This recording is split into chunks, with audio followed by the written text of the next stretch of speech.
আরো একজন নারীর কথা সহিহ বুখারীতে এসেছে। এই নারীর ঈমান ছিল, তবে নারীর আমল ছিল অত্যন্ত জঘন্যতম। সে ছিল পতিতাবৃত্তিতে ব্যস্ত, সে ছিল দেহ ব্যবসায়ী।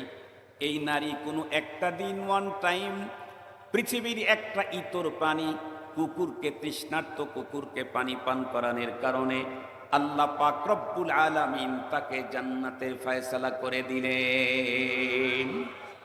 এই নারী ওয়ান টাইম তৃষ্ণার্ত কুকুর, পৃথিবীর একটা ইতর প্রাণীকে এতটুকুন খেদমত করার কারণে তার জান্নাতের ফয়সালা।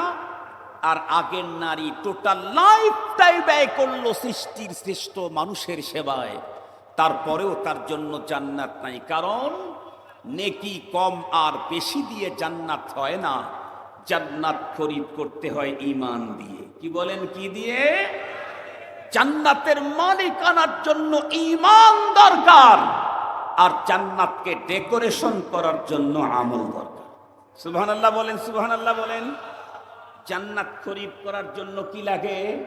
আর একটু জোরে বলেন, কি লাগে? আর এই জান্নাতের ডেকোরেশনের জন্য কি লাগে?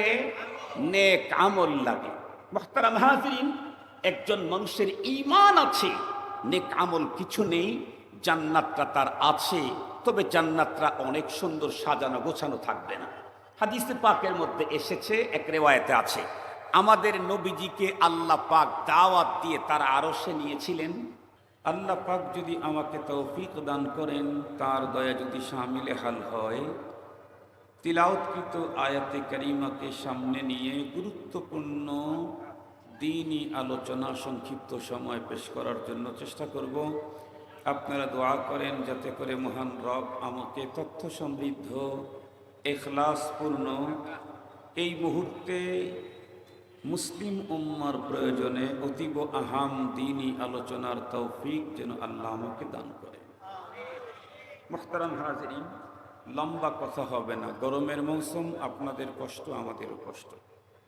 1 ঘন্টা সর্বোচ্চ আলোচনা হবে, 1 ঘন্টা সর্বোচ্চ। 1 ঘন্টা দিতে পারবেন না ইনশাআল্লাহ? ইনশাআল্লাহ। মুহতারাম হাজিরিন, আমি যে আয়াতে কারিমা তেলাওয়াত করেছি, এই আয়াতে কারিমার উপরে আলোচনাটা সুন্দর করে বুঝতে চাইলে প্রথমে আমাদেরকে পূর্ব থেকে কয়েকটা কথা জানতে হবে। আমরা প্রত্যেকেই জানি এ পৃথিবীর যত মানুষ আছে তামাম মানুষগুলি প্রথমত 2 প্রকার। এক প্রকারের মানুষ যারা পরপার, আখেরাত, আল্লাহ, রসুল, জান্নাত, জাহান্নাম বিশ্বাস করে, যেমন আমরা।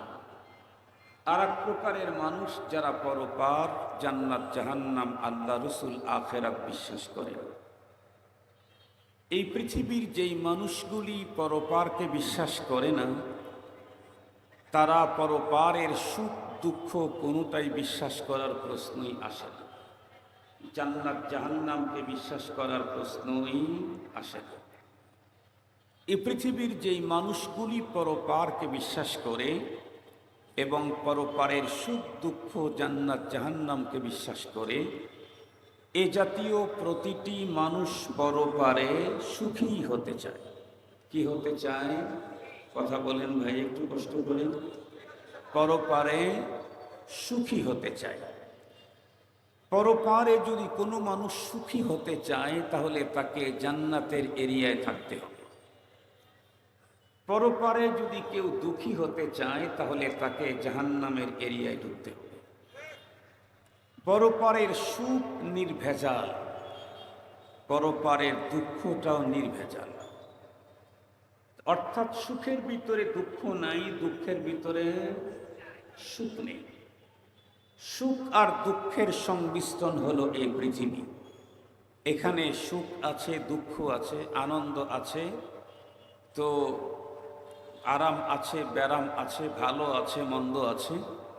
কিন্তু পরপারে যার সুখ হবে শুধু সুখ, দুঃখ তাকে টাচ করতে পারবে না।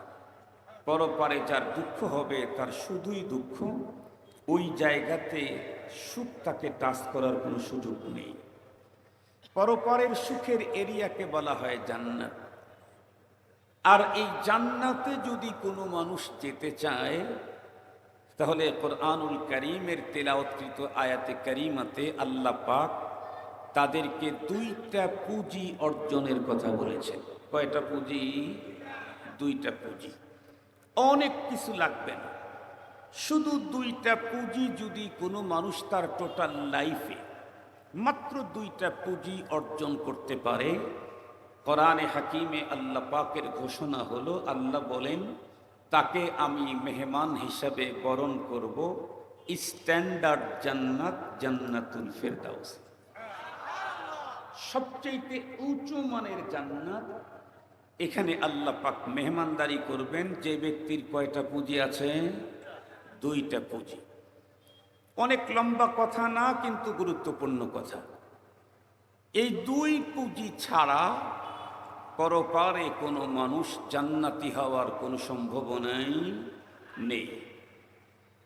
দুইটা পুঁজির প্রথম নম্বর পুঁজির নাম হলো ঈমান। বলেন, প্রথম পুঁজির নাম কি? ঈমান। দ্বিতীয় নম্বর পুঁজির নাম হলো আমলে সালেহ, নেক আমল। মুহতারাম হাজিরিন, এই দুইটার উপরে কিঞ্চিত কথা বলবো। প্রথম যেই পুঁজিটা আমাদের জীবনে দরকার সেটা হলো ঈমান। মুহতারাম হাজিরিন, ভালো করে কথাটা বোঝার জন্য চেষ্টা করতে হবে। ঈমান একজন মানুষের জীবনের সবচাইতে বড় পুঁজি এবং প্রথম সংগ্রহ করার মতো পুঁজি। এই জন্যই বর্তমান বাংলাদেশের একজন প্রকৃত ইসলামিক স্কলার, বাংলাদেশের শীর্ষস্থানীয় মুহাক্কিক আলেম আল্লামা মুফতি আব্দুল মালিক হাফিজাহুল্লাহ, উনি একটা বই লিখেছেন। বইটার নামই দিয়েছেন ঈমান সবার আগে। বইটার নাম দিয়েছেন কি? আর একটু জোরে বলেন, ঈমান সবার আগে। আমার টাকা দরকার, পয়সা দরকার, গাড়ি দরকার, বাড়ি দরকার, আমল দরকার, অমুক দরকার, তমক দরকার, সব দরকারের আগে দরকার কি? ঈমান। এ কারণেই পৃথিবীতে যত নবী রসুলগণ এসেছিলেন, সমস্ত নবী এবং রসুলগণ পৃথিবীতে এসে মানুষের প্রথমে সর্বপ্রথম আমলের দাওয়াত দিয়েছেন না ঈমানের? আর একটু জোরে বলেন না ভাই। ঈমানের দাওয়াত সমস্ত নবীগণের প্রথম দাওয়াত। কেন? ঈমান ছাড়া আমলের কোনো মূল্য নেই। ঈমান ছাড়া আমলের কোনো মূল্য নেই পরপারে। নেক আমল করলে কিছু ফায়দা তো দুনিয়াতে হবেই, কিন্তু পরপারে যদি নেক আমল দিয়ে কেউ উপকৃত হতে চায়, তাহলে আমলের জন্য কি প্রয়োজন? ঈমান দরকার।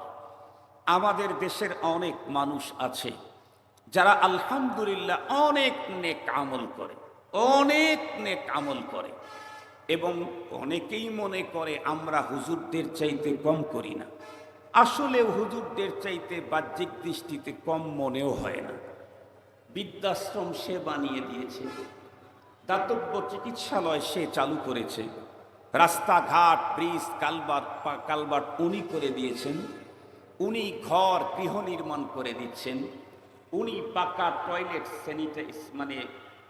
তৈরি করে দিচ্ছেন, উনি মার্সিবল টিবল এগুলি তৈরি করে দিচ্ছেন, উনি বস্ত্রহীনকে বস্ত্র দিচ্ছেন, খাদ্যহীনকে খাদ্য দিচ্ছেন, চিকিৎসার অভাবে কাতরাচ্ছে ওই অসুস্থ মানুষটার পাশে উনি দাঁড়িয়ে যাচ্ছেন, উনি অনেক কিছু দিচ্ছেন, এবং মনে করেন যে আমার আমল তো এত বেশি, পরপারে আমার মুক্তির জন্য তেমন কোনো সমস্যা হওয়ার কথা না। কিন্তু আমরা অবশ্যই বলবো, যেগুলি করা হয়েছে এগুলি অনেক ভালো জিনিস, তবে এই ভালো জিনিস দিয়ে পরপারে কিছু পেতে চাইলে আগে একটা জিনিস নিতেন, ক্লিন, স্বচ্ছ, ফ্রেশ রাখতে হবে। তার নাম, আর একটু জোরে বলেন, তার নাম ঈমান। ঈমান যদি না থাকে, নেক আমল করতে করতে যদি দুনিয়ার মধ্যে আমি প্রথম সারিতে চলে যাই, তাহলে এই নেক আমল আমাকে পরপারে মুক্তি দিতে পারবে না। আর যদি ঈমান থাকে, ঈমানটা আছে, এরপরে নেক আমল আমার তেমন নেই, কিছু আছে, তো আশা করা যায় নিশ্চিত এই অল্প আমল ইখলাসের সাথে হলে মুক্তির জন্য যথেষ্ট হয়ে যাবে। এটা আব্দুল বাসেতের বক্তব্য না, বিশ্বনবীজির ফতুয়া। আখলিস দীনাকা ইয়াকফিকাল আমালুল কলিল। ঈমান খাঁটি করো, তোমার অল্প আমল নাজাতের জন্য যথেষ্ট হয়ে যাবে। মুহতারাম হাজরিন, এখন ঈমান কি এটা ভালো করে বুঝেন। ঈমানের অনেক সংজ্ঞা আছে, যেই সংজ্ঞা বর্তমান সময়ের জন্য দরকার সেই সংজ্ঞাটাই আমি দেব। ঈমান হলো কোরআনে পাকের বিসমিল্লাহর বা থেকে সূরায়ে নাসের সিন পর্যন্ত, মিনাল জিন্নাতি ওয়ান নাস, এই যে শেষে সিন আছে এই পর্যন্ত টোটাল কোরআনকে মনে প্রাণে বিশ্বাস করা, অবিচল বিশ্বাস এবং গভীর আস্থা এর উপরে রাখা, তার নাম হলো ঈমান। আপনারা খুব ঠান্ডা মাথায় ভালো করে বুঝবেন কথাগুলি। আমি নামাজ পড়তে চাইলে আমার কাপড়টা পবিত্র হতে হবে না পরিষ্কার হতে হবে? একটু জোরে বলেন না, আর একটু জোরে বলেন।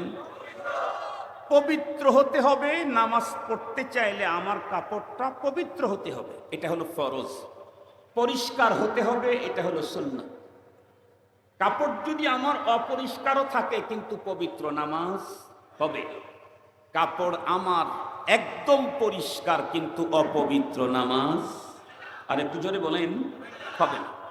আমাদের দেশে অনেক ভুল তথ্য, হাদিস, তর্জমা আমাদের ভিতরে প্রচলিত আছে। তার মধ্যে একটা তর্জমা দেখবেন হাদিসের যত্রতত্র লেখা আছে কিন্তু ভুল। কি?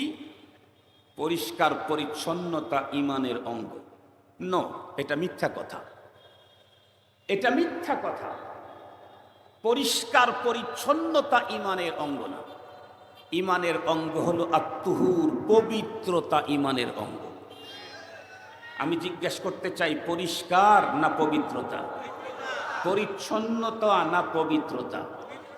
পবিত্রতা ঈমানের অঙ্গ, পরিচ্ছন্নতা ঈমানের অঙ্গ নয়। তো আমার এই কাপড়টা নামাজ শুদ্ধ হওয়ার জন্য পবিত্র হতে হবে, পরিষ্কার হওয়াটা সুন্নত। পরিষ্কার যদি না হয়, পবিত্র হয়, আমার নামাজ হবে, নেকি কম হবে। এখন খুব ভালো করে বুঝবেন কথাটা।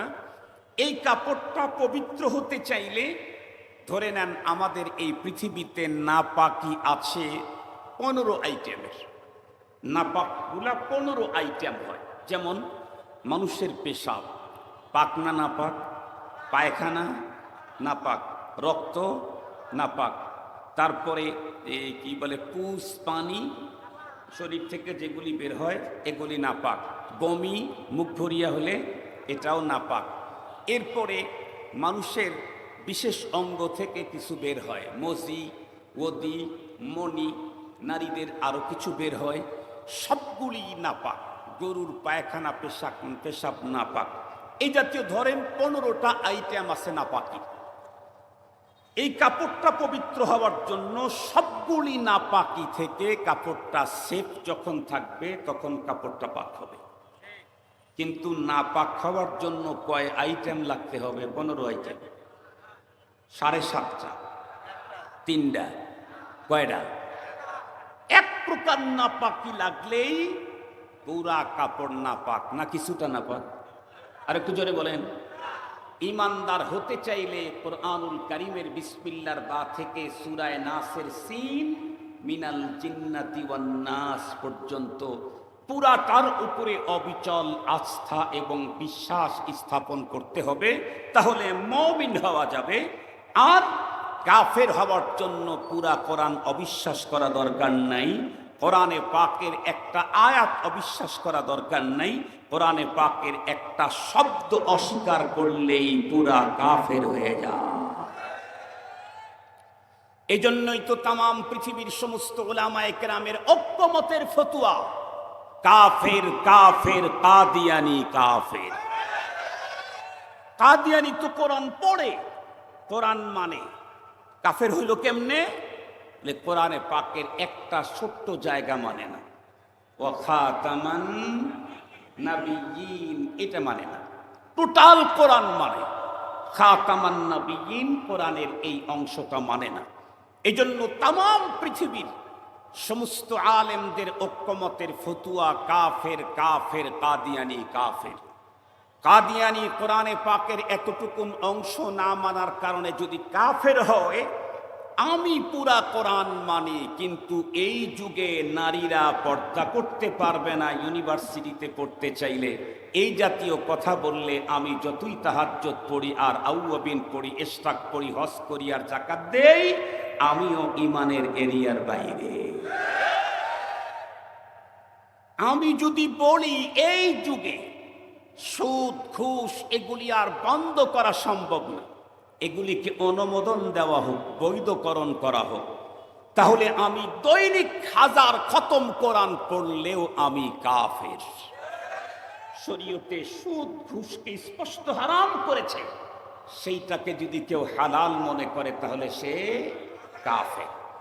মুহতারাম হাজিরিন, খুব ভালো করে বুঝবেন, আমাদের দেশের অনেক মানুষ দেখবেন, ম্যাক্সিমাম মানুষ উলামায়ে কেরামদেরকে সম্মান করে, নেতা এবং বড় লোক যারা আছে তাদেরকে মান্য করে বেশি।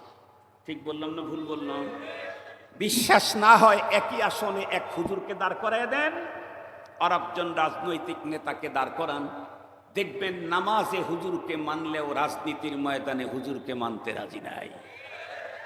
উনি যদি বড় পীর হন, এই আসনে এই অঞ্চলে তার মুরিদের অভাব নাই, কিন্তু এ মুরিদগুলি শুধু খানকাতে মুরিদ, রাজনৈতিক ময়দানে আর একজনের মুরিদ। কথা বলেন না ভাই, কথা বলেন না? এটা বাস্তবতা। কেন? তারা অনেক সময় বলে উলামায়ে কেরাম জাতির তেমন কোনো উপকার করে না, উলামায়ে কেরাম এর চাইতে রাজনৈতিক নেতা, ধনী, কোটিপতি, ল্যান্ড প্রপার্টি, মিল কারখানা, গ্রুপ অফ ইন্ডাস্ট্রিজের মালিক যারা, এরা গরিবদের বেশি সহযোগিতা করে। কেমন? ও মানুষ উলামায়ে কেরাম কারো ঘর বানায়া দেয় না, তারা তো মানুষকে পাকা বাড়ি দেয়, পাকা টয়লেট দেয়, এরপরে টিউবওয়েল দেয়, এরপরে মেয়ের বিবাহের ব্যবস্থা করে দেয়, চাকরি দেয়, অমক দেয়, তমক দেয়, এটা করে, ব্রিজ দেয়, কালভার্ট দেয়, এই দেয়, সেই দেয়। আলেমরা শুধু নেয় আর নেয়, এরা কিছু দেয় না। এই জাতীয় চিন্তা চেতনার মানুষ আমাদের এই অঞ্চলে নাই? আছে। আমি তো স্পষ্ট ভাষায় বলতে চাই, ওলামা আছে, নাই নাই। কবরস্থানে টয়লেট নাই, কবরস্থানে থাকার ঘর নাই, কবরস্থানে ওখানে টিউবওয়েল মৃত মানুষদের জন্য নাই। পক্ষান্তরে উলামায়ে কেরাম যে জিনিসটা জাতিকে দিচ্ছে, সেটা এমন একটা পুঁজি, যেই পুঁজির সমপরিমাণে পুঁজি পৃথিবীতে হতেই পারে না, তার নাম হলো ঈমান। ঈমান আপনি কোথায় পাবেন? কোন ইউনিভার্সিটিতে ঈমানের প্রশিক্ষণ হয়? কোন ইউনিভার্সিটিতে? ঢাকা বিশ্ববিদ্যালয়, মেডিকেল কলেজে, বুয়েট আর চুয়েটে, এগ্রিকালচার ইউনিভার্সিটিতে, ব্রিটিশ প্রতিষ্ঠিত এডওয়ার্ডে? নো। ঈমানের মতো মহা সম্পদ, যেই সম্পদ ছাড়া আমি পরপারে মুক্তির কোনো পথ নাই, এই সম্পদ বিতরণ করা হয় মাদ্রাসায়, বিতরণ করেন নায়েবে নবী হযরত উলামায়ে কেরাম। এজন্য আলেম জাতিকে যা দিচ্ছে, এর চাইতে বড় কেউ কিছু পৃথিবীতে দিতেই পারে না। এ কারণেই তো আল্লাহ পাকের রাসূল বলেছেন, আল্লাহু আজওয়াদু জুদা সুম্মা আনা মিন বানি আদম। পৃথিবীর সবচাইতে বড় দাতা হলেন আল্লাহ। নবীজি বলেন, এরপরে আদম সন্তানের মধ্যে সবচাইতে বড় দাতা হইলাম আমি, মুহাম্মাদুর রাসূলুল্লাহ। মুসলমান ভাইরা, আমার কথা ভালো করে বুঝবেন। এই জন্যই তো উলামায়ে কেরাম বলেন, এই জাতির সবচাইতে বড় মহসেন হলো নায়েবে নবী হযরত উলামায়ে কেরাম। সিরাতুন নবীর আজকের এই মাহফিলে আমার আলোচনা ঈমান নিয়ে শুরু করলাম। কেন? কারণ সমস্ত নবীগণ নবী হওয়ার পরে সর্বপ্রথম যেই দাওয়াতের কাজটা শুরু করেছেন সেটা ছিল ঈমানি দাওয়াত। যতক্ষণ পর্যন্ত ঈমান কমপ্লিট না হবে, ততক্ষণ পর্যন্ত হাজারো নেক আমল দিয়ে পরপারে মুক্তির কোনো পথ নাই। বিষয়টাকে বুঝাবার জন্য আমি আপনাদেরকে পৃথিবীর দুইজন নামকরা নারীর ঘটনা শোনাবো। একজন নারীর কথা বুখারী শরীফের মধ্যে আছে, আর একজন নারীর কথা বুখারী শরীফ তথা হাদিসে পাকের মধ্যে নেই। কিন্তু পৃথিবীর রাষ্ট্রে রাষ্ট্রে ওই নারীর নামে অনেক ফাউন্ডেশন প্রতিষ্ঠিত হয়েছে। যেমন বাংলাদেশেও ডজন ডজন ফাউন্ডেশন আছে। একজন মহিয়সী দুনিয়াদার নারী, তার নাম হলো মাদার তেরেসা। মাদার তেরেসা পৃথিবীর মধ্যে নামকরা একজন মহিয়সী নারী। এই নারী টোটাল লাইফটাকে ব্যয় করেছিলেন মানব সেবায়, সৃষ্টির শ্রেষ্ঠ মানুষের সেবায়। এই নারী তার লাইফটাকে এমন ভাবে বন্ধুরা আমার ব্যয় করেছেন, পৃথিবীতে যার কোনো নজির দেখা যায় না। এই নারী মানব সেবায় তার টোটাল লাইফটাকে ব্যয় করার জন্য চিরকুমারিত্ব বরণ করেছিল। নিজে বিয়েটা পর্যন্ত করে নাই। আর সে মানব সেবাতে এতটাই সফলতা অর্জন করেছে, তামাম দুনিয়া তাকে বহুবার গোল্ড মেডেল দিয়েছে। তার থিওরি ছিল, আমি যদি কাউকে স্বামী হিসাবে গ্রহণ করি তাহলে স্বামীকে কিছু সময় দিতে গেলে এতটুকুন টাইম তো মানব সেবা থেকে আমাকে দূরে থাকতে হবে। এই জন্য পৃথিবীতে জন্ম নিল নারী, জীবন যৌবনের কোনো স্বাদ গ্রহণ করল না। তাদের কথায় টোটাল লাইফটাই সৃষ্টির শ্রেষ্ঠ মানুষের সেবায় কাটিয়ে দিল। এই নারী যখন পৃথিবী থেকে চলে গেল তখন তার ঈমান ছিল না। বলুন তো দেখি, এই নারী মরণের পরে এখন জান্নাতে যাবে না জাহান্নামে? কেন? সারা লাইফটাই তো পৃথিবীর সৃষ্টির শ্রেষ্ঠ মানব সেবায় ব্যয় করেছে, এরপরেও তার কপালে জান্নাত হবে না। কারণ একটু জোরে বলেন, ঈমানের পুঁজি নাই। পক্ষান্তরে আরো একজন নারীর কথা সহিহ বুখারীতে এসেছে। এই নারীর ঈমান ছিল, তবে নারীর আমল ছিল অত্যন্ত জঘন্যতম। সে ছিল পতিতাবৃত্তিতে ব্যস্ত, সে ছিল দেহ ব্যবসায়ী। এই নারী কোনো একটা দিন ওয়ান টাইম পৃথিবীর একটা ইতর প্রাণী কুকুরকে, তৃষ্ণার্ত কুকুরকে পানি পান করানোর কারণে আল্লাহ পাক রব্বুল আলামিন তাকে জান্নাতের ফয়সালা করে দিলেন। এই নারী ওয়ান টাইম তৃষ্ণার্ত কুকুর, পৃথিবীর একটা ইতর প্রাণীকে এতটুকুন খেদমত করার কারণে তার জান্নাতের ফয়সালা। আর আগের নারী টোটাল লাইফটাই ব্যয় করলো সৃষ্টির শ্রেষ্ঠ মানুষের সেবায়, তারপরেও তার জন্য জান্নাত নাই। কারণ নেকি কম আর বেশি দিয়ে জান্নাত হয় না, জান্নাত খরিদ করতে হয় ঈমান দিয়ে। কি বলেন, কি দিয়ে? জান্নাতের মালিক আনার জন্য ঈমান দরকার, আর জান্নাতকে ডেকোরেশন করার জন্য আমল দরকার। সুবহানাল্লাহ বলেন, সুবহানাল্লাহ বলেন। জান্নাত খরিদ করার জন্য কি লাগে? আর একটু জোরে বলেন, কি লাগে? আর এই জান্নাতের ডেকোরেশনের জন্য কি লাগে? নেক আমল লাগে।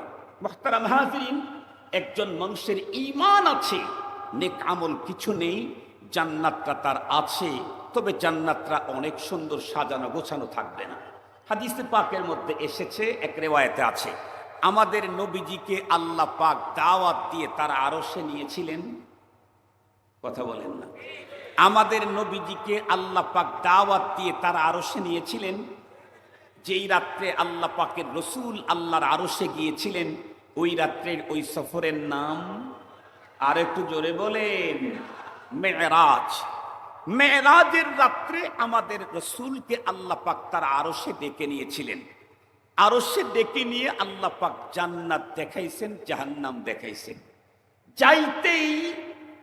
যাইতেই নবীজি বাইতুল মুকাদ্দাস থেকে যখন ঊর্ধ্বগমন শুরু করেন, উপরের দিকে ফ্লাই শুরু করেন, এক একটা আসমানে যাচ্ছেন আর নবীদের সাথে আমার রসুলের সাক্ষাৎ হচ্ছে। সুবহানাল্লাহ বললেন না? যে এক এক আসমানে যাচ্ছেন, নবীদের সাথে, পূর্বের নবীদের সাথে আমাদের নবীদের দেখা হচ্ছে। তো একটা জান্নাতে গিয়ে হযরতে ইব্রাহিম খলিল, যাকে আমাদের নবী আব্বা বলেছেন, ওনার সাথে দেখা হলো। দেখা হওয়ার পরে আমার পয়গম্বরকে দেখেই ইব্রাহিম আলাইহিস সালাম বললেন, মারহাবাম বিন ইবিল ইবনি সালেহ ওয়ান নবী সালেহ, নেক সন্তান নেক নবীকে ওয়েলকাম, সংবর্ধনা।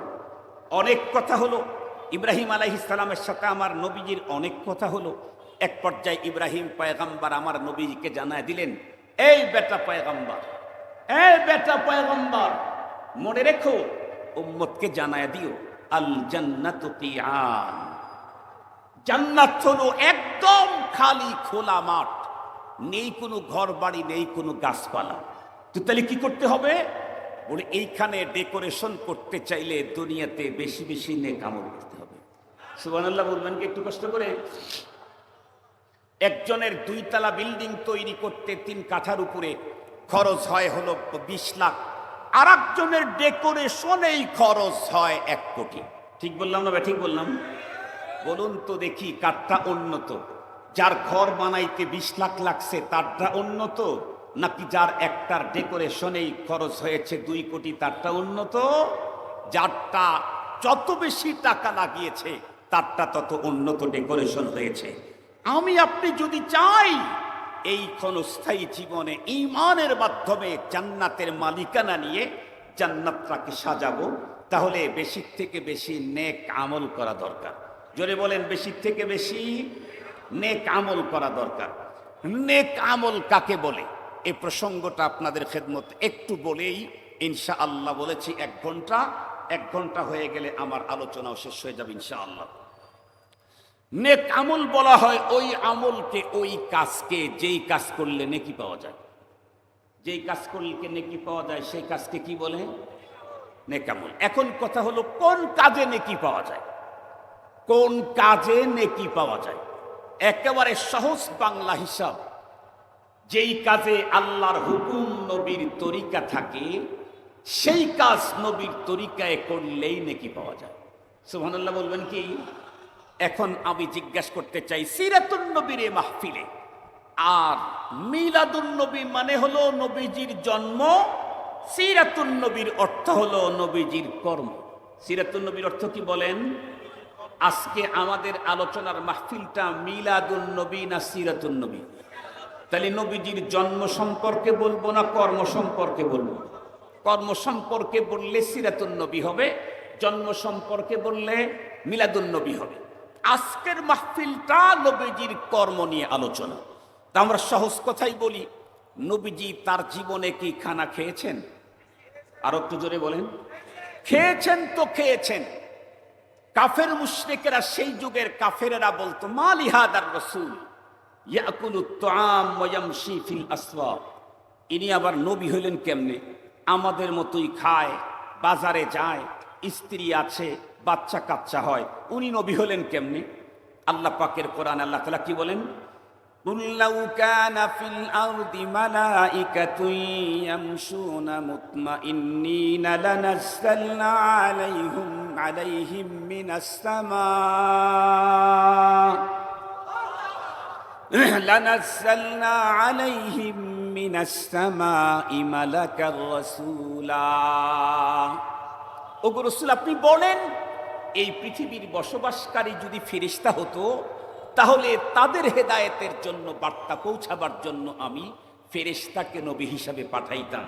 পৃথিবীর বসবাসকারী যেহেতু মানব, তাদেরকে আদর্শ শিখাবার জন্য ফেরেশতা পাঠাইলে ওরা খায় না, তাহলে মানুষকে খাওয়ার সুন্নত শিক্ষা দিতে পারবে না। ওরা ঘুমায় না, মানুষকে ঘুমানোর সুন্নতের শিক্ষা দিতে পারবে না। ওদের স্ত্রীর প্রয়োজন হয় না, মানুষ স্ত্রীকে নিয়ে কেমনে চলবে এই শিক্ষা ওরা দিতে পারবে না। তারা টয়লেটে যায় না, মানুষ টয়লেটে গিয়ে নেকি কামাই করবে কেমনে এই পদ্ধতিটা শিক্ষা দিতে পারবে না। এ কারণে মানুষের হেদায়েতের জন্য, মানুষের জন্য আরেকজন মানুষকে আমি চয়েস করে মডেল হিসেবে দুনিয়াতে পাঠিয়ে দিয়েছি। তাহলে আমার রসুল আমার মডেল। কথা বলেন, আমার রসুল আমার, আর একটু জলে বলেন, আমার রসুল আমার মডেল। আমি মুসলিম হিসাবে আমার খাওয়াটা হতে হবে নবীজির খাওয়ার মতো, আমার ঘুম হতে হবে নবীজির ঘুমের মতো, আমার পথ চলা হতে হবে নবীজির পথ চলার মতো, আমার কথা বলা হতে হবে নবীজির কথা বলার মতো, আমার টয়লেটে যাওয়া হতে হবে পয়গম্বরের টয়লেটে যাওয়ার মতো। এমনটি যদি হয় তাহলে আমি টয়লেটে গিয়াও নেকি আমল নেক অর্জন করতে পারবো। আর যদি মসজিদেও আমার গমন হয় আর নবীজির তরিকার উল্টা হয়, মসজিদে গিয়েও নেকি হবে না গুনাহ হবে? আর একটু জোরে বলেন। এই জন্যই তো আল্লাহর পয়গম্বর হাদিসের ভিতরে বলেছেন, আবেদের ইবাদতের চাইতে একজন আলেমের ঘুম উত্তম। তার কারণটা হলো, আলেম যখন ঘুমায় পয়গম্বরি তরিকায় ঘুমানোর কারণে তার আমল নামায় নেকি লেখা হয়। আর আবেদ ইবাদত করতে গেলেও নিজের মন মতো করার কারণে ইবাদতেও নেকি হয় না। মুসলমান ভাইরা রে আমার, আল্লাহ পাক প্রতিটি মুহূর্ত আমাদেরকে পরপারে জান্নাতি ডেকোরেশন করার জন্য নেকি অর্জনের সুন্দর পথ পদ্ধতি ইসলামী শরীয়তের ভিতরে দান করেছেন। সহজে বুঝবার জন্য বলি, আমরা প্রতিদিন জুতা পরি আর খুলি। এই জুতা পরা যদি পয়গম্বরের তরিকায় হয়, জুতা পরতেও নেকি। খোলাটা যদি পয়গম্বরের তরিকায় হয়, জুতা খুলতেও নেকি। প্রতিদিন জামা গায়ের ভিতরে পরি, আবার গায়ে থেকে জামা খুলি, শরীর থেকে। যদি পয়গম্বরের তরিকায় যদি জামা পরা হয়, জামা পরলে নেকি, আবার যখন খুলবো তখনও নেকি। আমরা প্রতিদিন লুঙ্গি পায়জামা প্যান্ট পরি, পড়তে যদি পয়গম্বরের তরিকায় পড়ি নেকি, খুলতে যদি পয়গম্বরের তরিকায় খুলি নেকি। এই তো কিছুক্ষণ পূর্বে আমি স্টেজের ভিতরে এসেছি, আপনারা বিশ্বাস করেন আল্লাহর মেহেরবানিতে স্টেজে আমি বাম পা দেই নাই। আল্লাহর মেহেরবানিতে স্টেজের ভিতরে আমি ডান পা দিয়েছি। আমি যদি বাম পা দিয়ে স্টেজে পা রাখতাম তাহলেও আমার স্টেজে আসা হতো, কিন্তু নেকি হতো না। আমি পয়গম্বরের সুন্নতের অনুকরণ করে স্টেজে প্রথম ডান পা দিয়েছি, পয়গম্বরের অনুকরণ করেছি। যতক্ষণ পর্যন্ত বসে থাকবো আল্লাহ আমার আমল নামায় নেকি দিতেই থাকবে। মুসলমান ভাইরা রে আমার, আজকে সব জায়গার ভিতরে আওয়াজ, হুজুর বেদাত আর বেদাত দিয়ে ভরে গেল, শিরিক আর শিরিক দিয়ে ভরে গেল, সমাজটাকে একদম নষ্ট করে ফেললো। কোরআনে হাকিমে আল্লাহ পাকের বয়ান, কুল জাআল হাক্কু ওয়া যাহাকাল বাতিল ইন্নাল বাতিলা কানা যাহুকা। আজকে বেদাতের মোকাবেলা করার জন্য মঞ্চে শুধু বক্তব্য দিয়ে তাদেরকে জাহান্নামী করলে কোনোদিন ফলাফল 100% আসবে না। বরং বেদাতকে দূর করতে চাইলে নিজেরা সুন্নতের উপরে আমল শুরু করে দিতে হবে। আমি সুন্নতের উপরে আমল করব না, আর একজন বিদাত করতেছে শুধুই তার বিপক্ষে বক্তব্য দিয়ে, কখনোই কাজ হয় নাই, অতীতে কোনোদিন হবে না। বরং সুন্নতের উপরে আমল শুরু করেন, বেদাত লেজ গুটিয়ে গর্তে ঢুকতে বাধ্য হবে। আপনারা বলেন তো দেখি, আপনারা বলেন তো দেখি, আমাদের ঘরে যদি অন্ধকার হয় তাহলে অন্ধকারটাকে ঘর থেকে বের করে দেওয়ার জন্য 3 বাড়ির লোকদেরকে ডেকে আনতে হয়। কি করা লাগে? আরেকটু পর জোরে বলেন, কি করা লাগে? লাইট জ্বালাইলেই যদি অন্ধকার বিতরিত হয়, পয়গম্বরের সুন্নতের আমল জ্বালায়া দাও, বেদাত বিতরিত হতে বাধ্য হবে। সুন্নতের আমল নাই, শুধু বক্তৃতার মঞ্চে ফাটাইয়া দিলাম, তাদেরকে বেদাতি বললাম, তাদেরকে এটা বললাম ওইটা বললাম, এর দ্বারা ফায়দার চাইতে ক্ষতি বেশি হয়। আপনারা তো অনেকেই চিনতেন বগুড়া জামিল মাদ্রাসার প্রয়াত মুহতামিম আল্লামা ইউসুফ নিজামী রহমতুল্লাহ আলাই, নাম শুনেন নাই জীবনে? বহুত বড় বুজুর্গ ছিলেন, সাহেবে দিল ছিলেন, সাহেবে নিসবত ছিলেন। হুজুর একদিন, আমি জামিল মাদ্রাসায়, তখন আমার গাড়ি ছিল না, তখন আপনাদের এই অঞ্চলে আমি খুব বেশি বয়ান করতাম। রংপুরে আলহামদুলিল্লাহ 2 মুরব্বী, 2 দিকে আমার 2 মুরব্বী আছেন, ওনারা আমাকে রংপুরে নীলফামারীতে এমন কোনো মাদ্রাসা খুব কম আছে যেখানে আমার যাওয়া হয় নাই। আমি বিকালবেলায় ক্লাস করে লোকাল গাড়ি ধরে আসতাম, বয়ান শেষে আবার মডার্ন থেকে মফিজ গাড়িতে উঠে সিট ছাড়া চলে যেতাম। 10টার সময় যখন আবার হুজুর ফোন দিতেন, কোথায় আব্দুল বাসেত? হুজুর আমি ক্লাসে আসি। হুজুর বলতেন যে এটা মনে হয় জিনের বাচ্চা, মানুষের বাচ্চা। হুজুর এ কথা বলতেন। এভাবে আমি মেহনত করেছি আলহামদুলিল্লাহ। ওই সময় আমি অনেক সময় জামিল মাদ্রাসায় থাকতাম। একদিন জামিল মাদ্রাসার প্রয়াত মুহতামিম আল্লামা ইউসুফ নিজামী রহমতুল্লাহ আলাই আমাকে বললেন, আব্দুল বাসেত দেখ দেখ দেখ। আমি বললাম জি হুজুর, ওই দেখো আমাদের চট্টগ্রামের হুজুরেরা বেদাতের বিরুদ্ধে সিরিয়াস বক্তব্য দেয়, বেদাতিরাও আমাদের বিরুদ্ধে সিরিয়াস বক্তব্য দেয়। চট্টগ্রামের সিস্টেম হলো রাত্রি যত গভীর হতে থাকে ততই একদল আর এক দলকে ল্যাংটা ভাষায় আক্রমণ করতে থাকে। ভাষাও কিছু ল্যাংটা আছে না, কিছু ভাষা আছে কাপড় চুপড় পরা, কিছু ভাষা আছে একদম উলঙ্গ ভাষা। আর বর্তমান সময়ে এই জাতীয় ভাষা প্রয়োগ করাটাই ফেমাস হওয়ার জন্য একটা বড় পথ। অথচ আমি চ্যালেঞ্জ করলাম, পৃথিবীর একজন নবী তার টোটাল লাইফে কোনোদিন এই জাতীয় শব্দ ব্যবহার করেন নাই। পৃথিবীর একজন নবী দেখাইতে পারবেন, পৃথিবীর একজন নবী দেখাইতে পারবেন না যেই নবীজি তার ভাষার ভিতরে ওই জাতীয় কাপড়বিহীন ভাষা ব্যবহার করেছেন। নেই নেই নেই। বরং অত্যন্ত শালীন মুহাব্বতের সাথে ভাষা ব্যবহার করে মানুষকে দাওয়াতের কাজ করেছেন। আল্লাহ তাআলা আমাদেরকে হাকিকত বুঝার তৌফিক দান করুক। আর একটু জোরে বলেন না আমিন। হুজুর বললেন চট্টগ্রামে দুই গ্রুপ টান টান অবস্থায় থাকার কারণে কি হলো, নানুপুর মাদ্রাসার বিল্ডিং যত বড়, মাইজ ভান্ডারির বিল্ডিং তার চেয়ে আরো বড়। আপনারা কোনোদিন দেখছেন নাকি? আমি দেখে আসছি নিজের চোখের আইতুবি আইনাইয়া। বাবুনগর মাদ্রাসার বিল্ডিং যত বড়, মাইজ ভান্ডারি ভান্ডার শরীফের বিল্ডিং তার চাইতে বড়, আমির ভান্ডারের বিল্ডিং তার চাইতে বড়। হুজুর বলেন পক্ষান্তরে আমি যখন বগুড়া জামিল মাদ্রাসায় আসি, আসার পরে বগুড়াতে দেখি বেদাত রুসুমাত খারাফাত দিয়ে ভরা।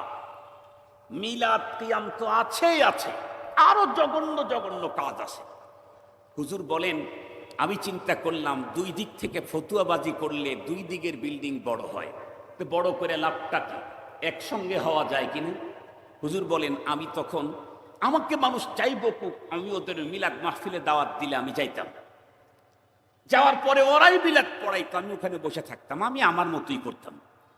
5 দিন 7 দিন যাওয়ার পরে এখন ওই বাড়ির মালিক, ব্যবসা প্রতিষ্ঠানের মালিক চিন্তা করতো, আরে জামিল মাদ্রাসার বড় হুজুরকে এতদিন দাওয়াত দিয়ে নিয়ে আসলাম, শুধু আমাদের হুজুরদেরকে দিয়ে মিলাদ পড়াইলাম, জামিল মাদ্রাসার বড় হুজুরকে দিয়েও তো পড়ানো দরকার, এটা তো ইনসাফ। তো হুজুর বলেন মাঝে মাঝে আমাকে বলতো, হুজুর আজকের মিলাদটা আপনি পড়ান। হুজুর বলেন আমি তো ওই চান্সের অপেক্ষাতেই ছিলাম যে কবে আমাকে বলে মিলাদটা আপনি পড়ান। আমি তখন বলতাম আলহামদুলিল্লাহ, এতদিন পর্যন্ত আপনাদের হুজুরেরা আপনাদের মতো করে মিলাদ পড়াইছে, আমিও এক রকমের মিলাদ জানি, আজকে একটু নতুন কিছু পড়াই, হুজুর অসুবিধা নাই পড়ান। তো আমি আমার মতো করে সূরাতুল ফাতিহা পড়ে, দরুদ শরীফ পড়ে, দিনই কিছু আলোচনা করে দোয়া করে দিতাম। রুচিশীল মানুষেরা তখন বলতো, কিরে ওইটার চাইতে তো এটাই ভালো। বিশেষ করে যে বৃদ্ধ লোকগুলার কোমরে ব্যথা, ওদের তো মিলাদ মানে অর্ধেক কিয়ামত। কথা বুঝেন নাই? আমার বড় ভাই বড় বিচক্ষণ আলেম দিন, এখনো বেঁচে আছে। বড় ভাই যে এলাকায় মাদ্রাসা করেন ওই এলাকার মানুষ মিলাদের একেবারে গোড়া ভক্ত। বড় ভাই বলেন এলাকার সবচাইতে বড় দাতা তার বাসাতে একদিন আমাকে দাওয়াত দিয়েছে, উনি আবার ওই মিলাদ কিয়ামের পার্টি। ওইখানে যাওয়ার পরে এখন মিলাদের কিয়ামের লোকগুলা খালি মুস্কি হাসতেছে, আজকে হুজুর কি করে তাই দেখি। কারণ সবচাইতে বড় দরার্থ উনি, এলাকার সবচাইতে বড় মরণ উনি। ভাইয়া বলেন আমি বসে বসে দরুদ শরীফ পড়লাম, আল্লাহ তুমি একটা উন্নত মেডিসিনের ব্যবস্থা আমার মাথার মধ্যে তুমি দিয়ে দাও, যার দ্বারায় রুসুমাত বেদাত খারাফাত গুলি বিদায় হয়। এক পর্যায়ে বাড়িওয়ালা বলেই ফেললেন, হুজুর সবসময় তো আমাদের হুজুর দিয়ে মিলাদ পড়াই, আপনি বড় হুজুর মাদ্রাসার প্রধান, আপনি একটু আজকে মিলাদটা পড়াইয়া দেন। ভাইয়া তখন বললেন আমি যে মিলাদ পড়াবো কেমনে কি করব বলেন? কয় না আজকে একটু আমাদের খাতিরে হলেও একটু কিয়াম করেন। ভাই বলেন আমি পড়ে গেলাম মুসিবতে, আল্লাহ আমি তো এটা করতে চাই না, পড়ে বসে বসে দরুদ পড়তে চাই। উনি বললেন একটু আজকে আমাদের খাতিরে দাঁড়াইন, ওনার মনটাও রক্ষা করতে হবে।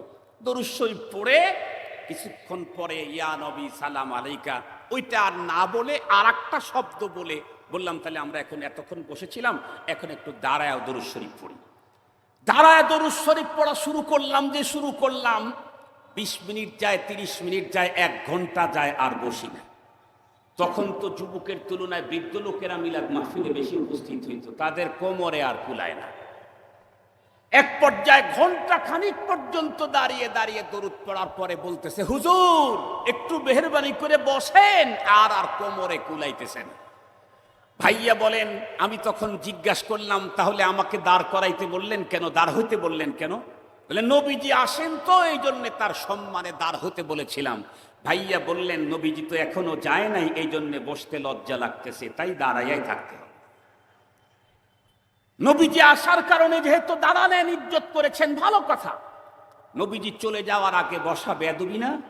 তো নবীজি এখান থেকে গেলে তারপরে বসবো। আরো কিছুক্ষণ থাকার পরেও ভাইয়া বসেন না। ভাই বলেন, আমারও কিয়ামত, কিন্তু চিন্তা করলাম কিয়ামত আজকে একটাই হোক, পরবর্তীতে যাতে এই কিয়ামতের মুখোমুখি আর হতে না হয়।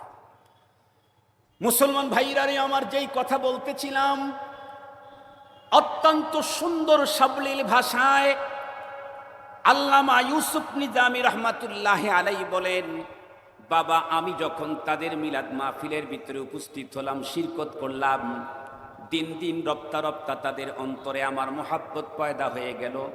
উনি বলেন, এখন পুরা বগুড়া শহর হন্য হয়ে তন্ন তন্ন করে খুঁজলে কোনো জায়গায় বেদাত খুঁজে পাবা না। এই জন্য আমি আপনাদেরকে অনুরোধ করব, ভাই সময় বড় সঙ্গীন, মারামারি ফালাফালি লাফালাফির পথে যাওয়া দরকার নাই।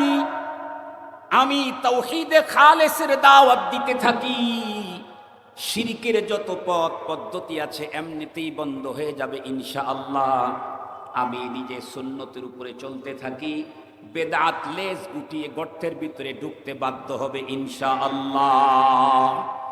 ঘরের ভিতরে যেমন সুইচ জ্বালাইলেই অন্ধকারকে পিটায়া বের করে দিতে হয় না, তেমনি যদি সকল মুসলমান তাদের জীবনের সব ক্ষেত্রে পয়গম্বরের সুন্নতের উপরে আমল করে, তাহলে বেদাতের বিরুদ্ধে বন্ধুরা আমার বোম ফাটানোর প্রয়োজন হবে না। আসুন আমরা কি আজকে ওয়াদা করতে পারি, ইনশাআল্লাহ যতদিন পর্যন্ত বেঁচে থাকবো জীবনের প্রত্যেকটি ক্ষেত্রে পয়গম্বরের অনুকরণ করব? ওয়াদা করতে পারি? হাত উঁচু করে একটু আল্লাহকে দেখান, আয় আল্লাহ আমাদের প্রত্যেককে জীবনের প্রতিটি ক্ষেত্রে আপনার পয়গম্বরের নূরানি সুন্নতের উপরে আমল করার তৌফিক দিয়ে দেন। মুসলমান ভাইরারে আমার, হাত নামান। পৃথিবীর কোন মুসলমান যদি নিজের সুন্নতের উপরে চলে আর পয়গম্বরের সিরতের উপরে যদি অন্য মানুষকে আহ্বান করে, তাহলে তার জন্য বন্ধুরা আমার চারটা ফায়দার কথা উলামায়ে কেরাম বলেন। নাম্বার 1 ফায়দা, আল্লাহ পাক রব্বুল আলামিন যেই লোক সুন্নতের কথা বলবে, সুন্নতের উপরে চলবে, আহলে হক উলামায়ে কেরাম দিনদারদের অন্তরের ভিতরে আল্লাহ পাক তার আজমত বড়ত্ব পয়দা করে দেবে। 2 নাম্বার হলো, বাতিলের বিরুদ্ধে উনি কোনো শব্দ যদি ব্যবহার না করেন, তারপরেও বাতিল সুন্নত ওয়ালাকে দেখলে জমের মতো ডরায়।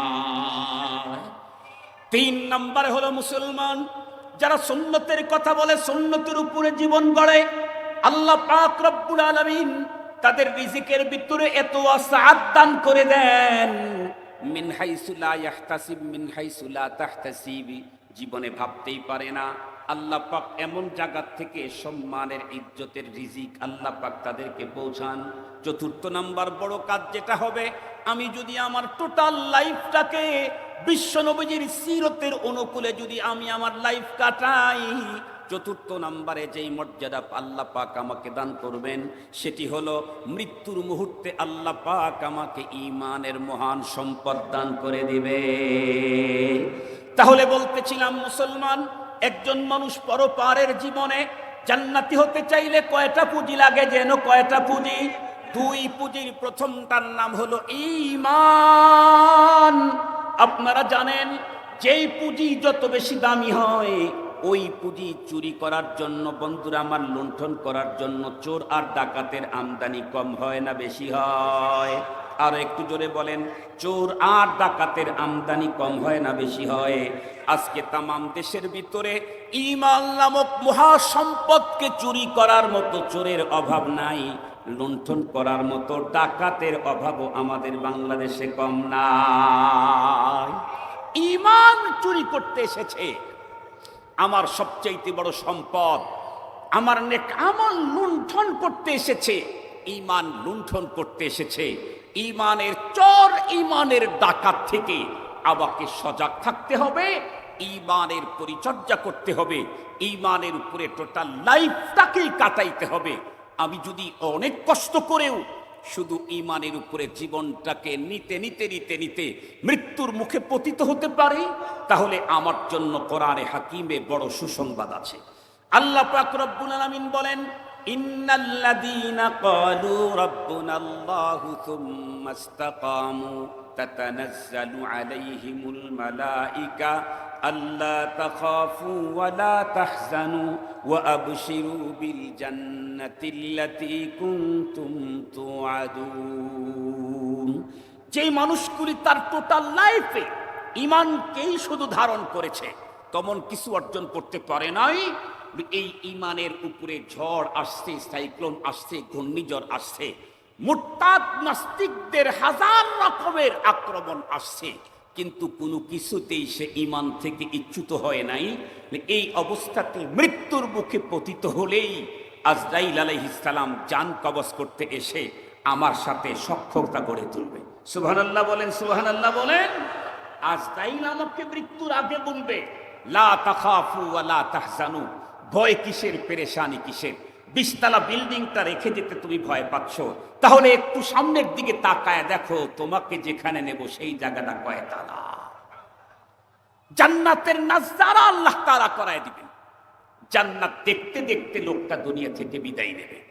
এই জন্য মুহতারাম হাজিরিন, আমরা এহকাল এবং পরকালের শান্তি আর মুক্তির জন্য দুইটা পুঁজি অর্জন করবই, পৃথিবীর আর কিছু পাই না পাই, এই দুইটা ছাড়া আমরা দুনিয়াতে অন্য কিছু অত দরকার নাই যেই পরিমাণে দরকার এই দুই পুঁজি, ঈমান আর, কথা বলেন না কেন ভাই, ঈমান আর নেক আমল।